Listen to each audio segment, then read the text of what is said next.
Samahan po natin mga kaibigan si Pangulong Marcos Jr. dahil sa akin pong personal na paniniwala sa kanyang mga sinasabi at galaw, seryoso siya dito sa kanyang termino at natitirang mahigit na 2 taon labanan ang graft and corruption. Alam niyo kung bakit? Ito po yung isa sa legacy na pwedeng umukit sa kasaysayan ng ating bansa at sa Marcos family kay Pangulong Marcos kung magtatagumpay laban sa graft and corruption. Nakakahiyang balita sa buong mundo pero ito po ang nangungunang problema ng ating bansa. Sa dami ng dapat gawin sa ating mahigit na 7,500 island na buong Luzon, Visayas, Mindanao, buong bansang ito. Kung ang korupsyon po ay nangyayari, walang magandang buhay at kinabukasan. Kaya dapat po tulungan natin si Pangulong Marcos dito sa labang ito. At isa po sa aking hinihiling sa inyo, bantayan natin ito pong 6.7 trillion proposed budget ng Executive Department na ngayon po'y tinatalakay na sa Kongreso at Senado, Committee on Appropriation at Finance Committee. Alam niyo kung bakit? Kasi umpisa pa lang po na discovery na ang nakakalulang daan-daang milyon na naman. O bilyon, bilyon insertion. Isiningit. Tapos na ang project, may pondo pang inilagay. Lalo na po kahapon, inamin na ni Secretary Dizon doon sa proposed budget for 2026 ng DPWH alone. DPWH lang, 268 billion pesos for flood control project. Bakit napakalaki ng budget sa flood control? Dahil bang madaling nakawin? Kasi bilis ng baha, ganon din kabilis kuhanin yung pera. Mabilis ang ghost project, nadadala ng baha, ganon ba? Napakarami nating dapat ipagawa.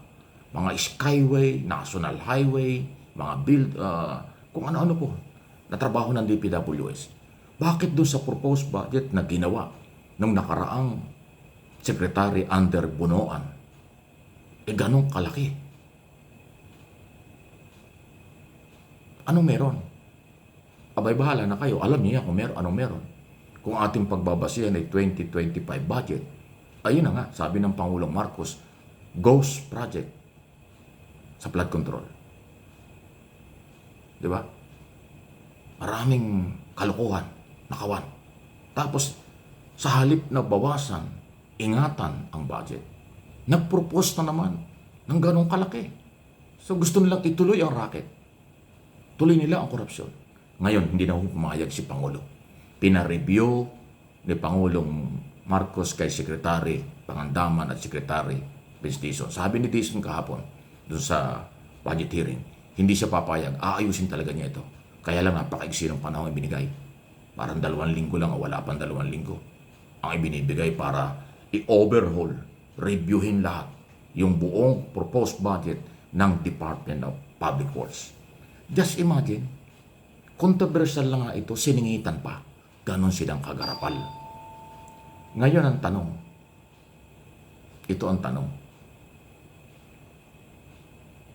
DPWS lang ba ang may pasingit? DPWS lang ba ang merong ganyan? Bay baka hindi. Kaya tayo pong mamamayang Pilipino, sa atin po kukunin itong budget na pinag-uusapan, 6.7 trillion. At pag hindi nila nakuha sa atin, sa magitan ng buwis, uutang na naman ang gobyerno. Dahil hindi ho pwedeng hindi pupunuan ng 6.7 billion. Pagkakasiyan ay naapruban at naging batas. So, ibig sabihin, yan yung allocation. Yan ang gagastusin nila. May pera o wala, yan ang gagastusin nila sa buong taon ng 2026 next year. Kung kalahati lang ang makukulik ng buwis dyan, yung kalahati iuutang sa international bank na naman. Tayo ang collateral.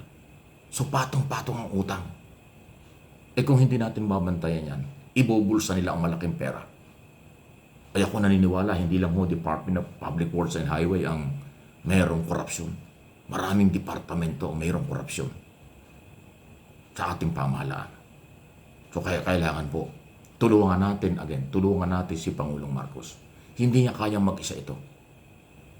Kung hindi tutulong ang taong bayan para isumbong sa Pangulo ang mga nangyayari, baka itong legacy ito na ginagawa ng Pangulong umukit sa kasaysayan ng bansa na kanyang pagtagumpayan ang labang ito.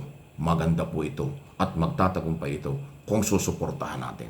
Pero kung hindi kayo susuporta, mananatili kayong tahimik or takot, natatakot, o baka nga kasapakat pa yung iba, abay, babagsak ang bansa natin. Lulubog tayo sa utang.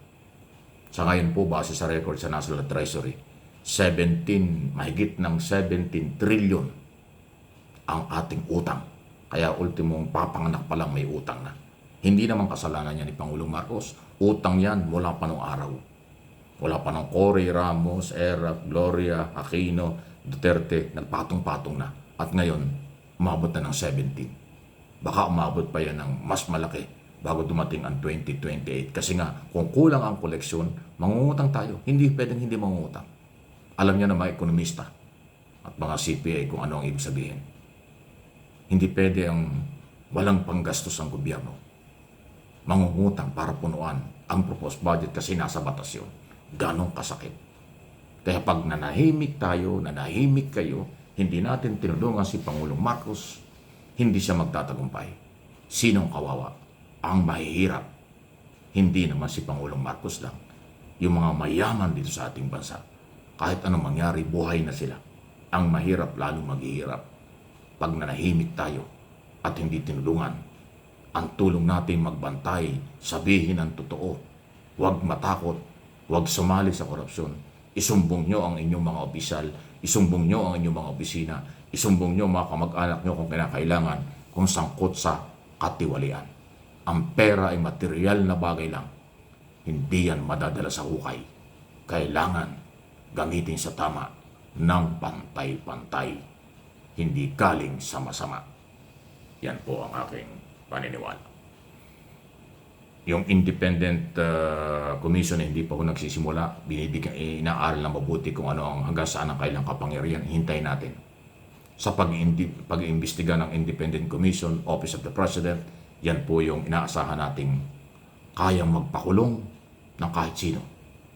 Politiko, o taga-executive department, o kontraktor. Kailangan bigyan sila ng police power, subpoena power, para paharapin ang lahat ng dapat imbestigahan. Tulungan natin si Pangulong Marcos sa labang ito. Kahit paulit-ulit kong sinasabi ito, huwag kayong magsawa. Kasi panahon na. Grabe. Tama na. Sobra na. Kawawa na ang mga Pilipino. Kawawa na tayong mamamayan.